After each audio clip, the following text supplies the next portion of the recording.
An insurance lawyer finds himself stuck in a time loop after taking a drug. Will he understand the realities of different worlds? Let's find out. The movie begins with a man named Frank, sitting on a sofa and remembering his college days with his best friend Joel, and talks about a special drug that can make dreams seem real. Suddenly, the scene changes and we see Jeff in an office, who works as an insurance lawyer for a big company. As he is working on his computer, he calls his manager, Ralph, to inform him that he has just discovered a way to prevent their company from paying a $4 million insurance policy. While they are talking, Ralph mentions a meeting tomorrow at 9:30 and asks Frank to make sure he arrives on time. Just then, Frank's coworker, Jeff, enters the room and Frank shares his exciting achievement, which could lead to a significant promotion. Listening to this, Jeff suggests celebrating, but Frank declines, explaining that he has to be present to the board tomorrow and can't take any risks. Further, he also mentions his commitment to his wife. However, Jeff continues to insist that Frank should reconsider, as it's a big day for him and he should celebrate it. Later that night, Frank sits with his wife named Cheryl, watching TV and having a drink. Then Cheryl asks him for the gold debit card because she wants to buy a new dress for a wedding. Frank says no, explaining that he needs the money for the mortgage. However, Cheryl starts arguing, and eventually, he agrees to give her the card. Then, she tells him that she's tired and going to sleep, asking him to take the dog out. Feeling bored, Frank changes his mind and calls Jeff to hang out with him. After that, Frank and Jeff head to El Madrid nightclub, where they meet two girls named Natalie and Teresa. During their conversation, Frank opens up in front of Teresa and talks about his life. As they are enjoying each other's company, Jeff asks them to check out a nearby party. After a while, Frank gets tired and decides to sit on a sofa in the back room. There he and Teresa meet a sketchy person named Elis, who is a drug dealer and offers drugs to Frank. At first, he hesitates but eventually takes the drug. After a while, Elis shows them another hallucinogenic drug and asks Frank and Teresa to try it. Then he explains the way of consuming it, saying the giver will put a tiny drop of hallucinogen on the tip of their tongue and then kisses the receiver. Well, Elis should consider starting his own YouTube channel, Elis's Guide to Taking Drugs with Precision. Anyways, Elis puts the drug on Teresa's tongue and she kisses Frank passionately. After the kiss, Frank asks how long this stuff is supposed to kick in, as he is not feeling anything. I guess Frank learned that even a hot kiss can't always deliver a speedy high. However, Elis tells him that soon it will hit him like a wave. After a while, Frank blacks out, and when he wakes up, he finds himself sitting on the same sofa in a messy place with no one around. Suddenly someone opens the door, and Frank realizes he's in an Asian family's house where an illegal party took place last night. Seeing Frank in shock, the Asian family calls the police, but Frank quickly escapes through a window and finds a taxi.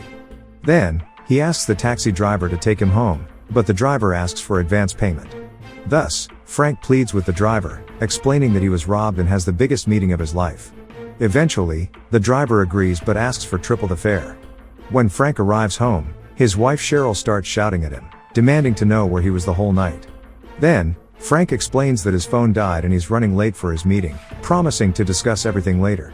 As he rushes to get ready for the meeting, Cheryl suspects he was with another woman and starts yelling at him for cheating. However, Frank locks himself in the bathroom to protect himself from his wife throwing an alarm clock.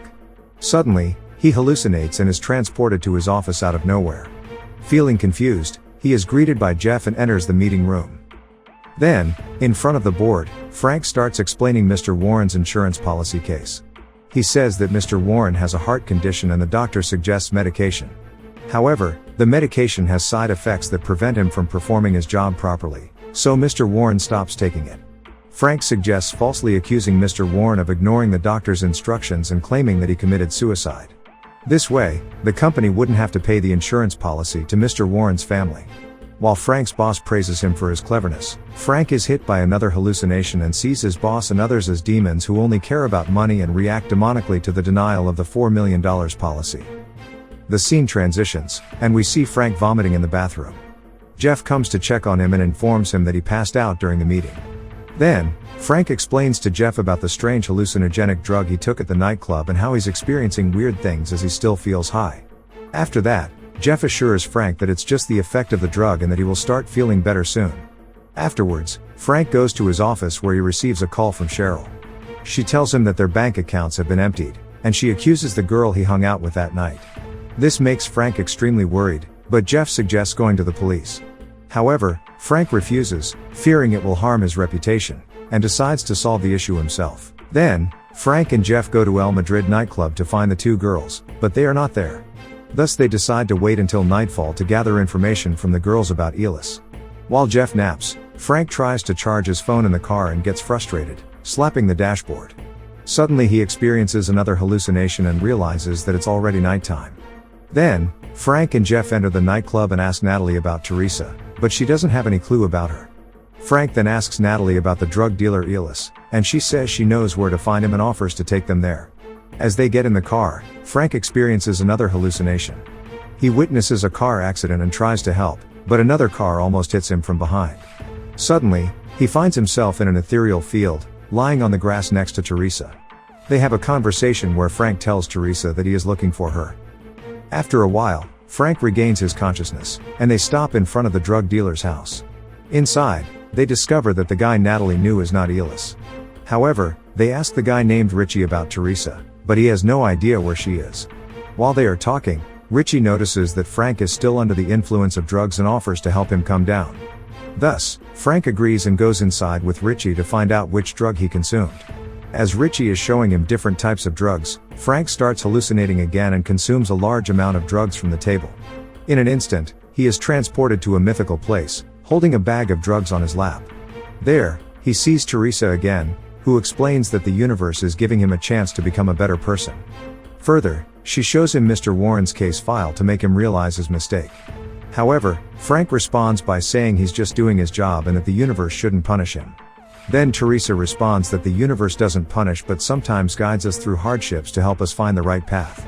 While they are talking, Frank is abruptly thrust back into reality, where he is sitting in a car with Jeff and Natalie.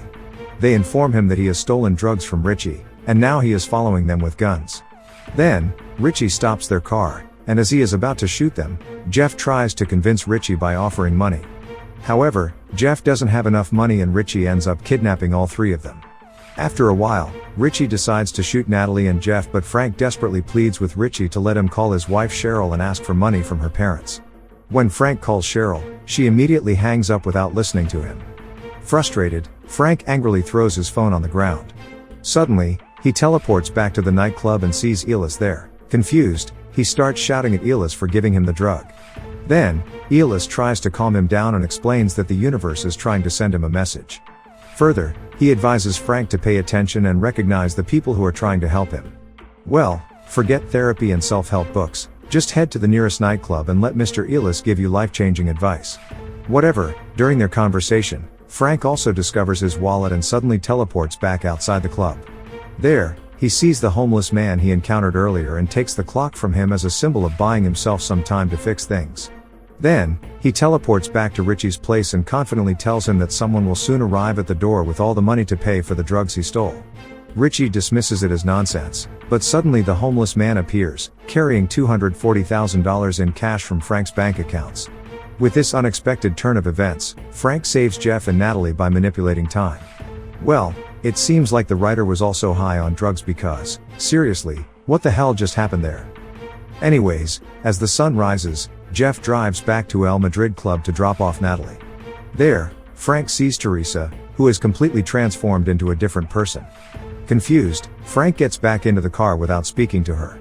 Meanwhile, Jeff is extremely puzzled and asks Frank where he got the money to save them. Frank claims that he took out a second mortgage on his home, but Jeff argues that it doesn't make sense since they were kidnapped. Then, Frank mentions the homeless man who helped him, but he is clueless and unable to solve this mystery.